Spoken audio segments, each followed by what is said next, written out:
अस्सलामुअलैकुम। स्ट्रेस हमारी daily life का एक कॉमन पार्ट है। स्ट्रेस हमेशा के लिए कोई बुरी चीज़ नहीं है। जैसा कि जब आप किसी स्पोर्ट में हिस्सा लेते हैं या कोई पब्लिक स्पीच करते हैं तो ये स्ट्रेस आपकी बॉडी को एक्स्ट्रा बूस्ट मुहैया करता है।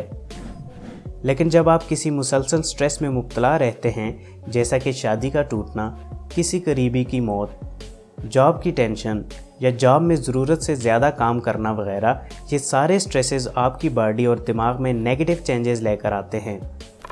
इंसानी दिमाग पर क्रॉनिक स्ट्रेस के साइड इफ़ेक्ट्स को समझने से पहले स्ट्रेस की साइंस को समझ लेते हैं। जब इंसान किसी स्ट्रेसफुल सिचुएशन को फेस करता है तो इसकी बॉडी में HPA सिस्टम एक्टिवेट हो जाता है।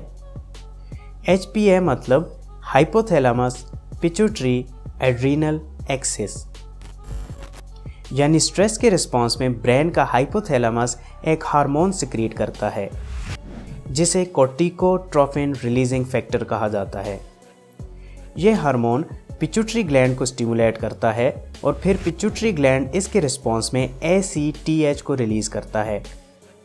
ACTH यानी एड्रीनोकोर्टिकोट्रोपिन हार्मोन ब्लड से ट्रेवल करता हुआ किडनी के ऊपर मौजूद एड्रीनल ग्लैंड में पहुंचकर कोर्टिसोल हार्मोन को रिलीज करवाता है। कोर्टिसोल हार्मोन को आमतौर पर स्ट्रेस हार्मोन भी कहा जाता है।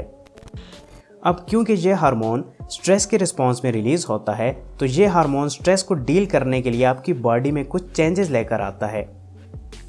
जैसा कि यह हार्मोन आपकी बॉडी के नॉन एसेंशियल प्रोसेसेस को स्लो कर देता है, जैसा कि डाइजेशन, रिप्रोडक्शन और इम्यून फंक्शन वगैरह। ये प्रोसेसेस चूँकि बॉडी की एनर्जी को यूज़ करते हैं, इसलिए इनके स्लो होने की वजह से कुछ एनर्जी सेव हो जाती है।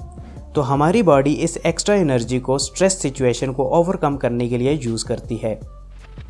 इसके अलावा कोर्टिसोल हार्मोन हमारी बॉडी में शुगर के लेवल को भी इंक्रीज़ करता है ताकि स्ट्रेस से निपटने के लिए ज़्यादा से ज़्यादा एनर्जी बॉडी में मौजूद हो।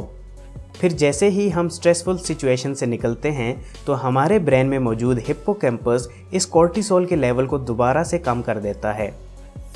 अब शॉर्ट टर्म के लिए तो ये सारी चेंजेस हमारे जिस्म के लिए ठीक हैं, लेकिन जब हम मुसलसल स्ट्रेस में रहने लगते हैं तो कोर्टिसोल हार्मोन का हाई लेवल हमारे जिस्म के साथ साथ ब्रेन पर भी बहुत सारे नेगेटिव इम्पैक्ट डालता है।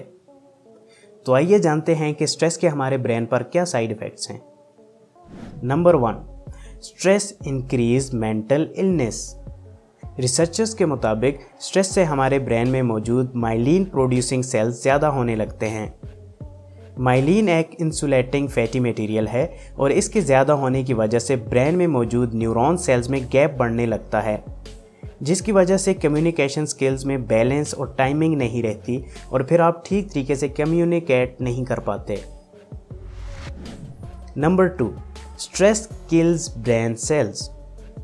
हमारे ब्रेन का एक रीजन हिप्पोकैम्पस है जहां पर मुसलसल नए ब्रेन सेल्स बनते रहते हैं।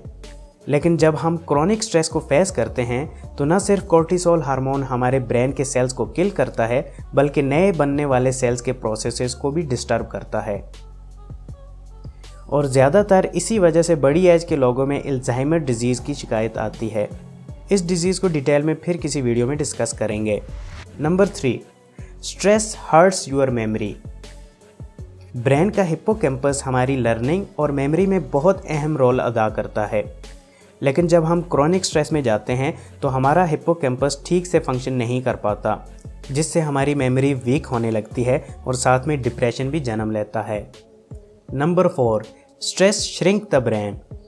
स्ट्रेस से क्योंकि हमारे ब्रेन के सेल्स ख़त्म होना शुरू हो जाते हैं तो इससे हमारे ब्रेन का वॉल्यूम भी कम होने लगता है। ख़ास तौर पर हमारे ब्रेन का प्री फ्रंटल कॉर्टेक्स का रीजन, जिसकी वजह से हमारी कंसंट्रेशन, डिसीजन मेकिंग, जजमेंट और सोशल इंटरेक्शन की सलाहियत डिस्टर्ब होती है।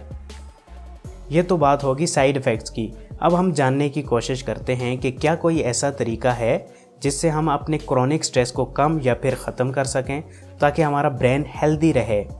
जी हाँ, हम एक्सरसाइज और सोशल इंटरेक्शन से अपने स्ट्रेस को कम कर सकते हैं। 30 से 40 मिनट की मॉडरेट एक्सरसाइज हमारी बॉडी में ऐसे हार्मोन्स रिलीज़ करवाती है जिससे हम रिलैक्स फील करते हैं और स्ट्रेस कम हो जाता है। और इसी तरह अगर हम फैमिली या दोस्तों में बैठते हैं और गपशप करते हैं तो इससे भी स्ट्रेस कम होता है। क्योंकि इंसान एक सोशल एनिमल है और इसे दूसरों के सहारे की ज़रूरत पड़ती है।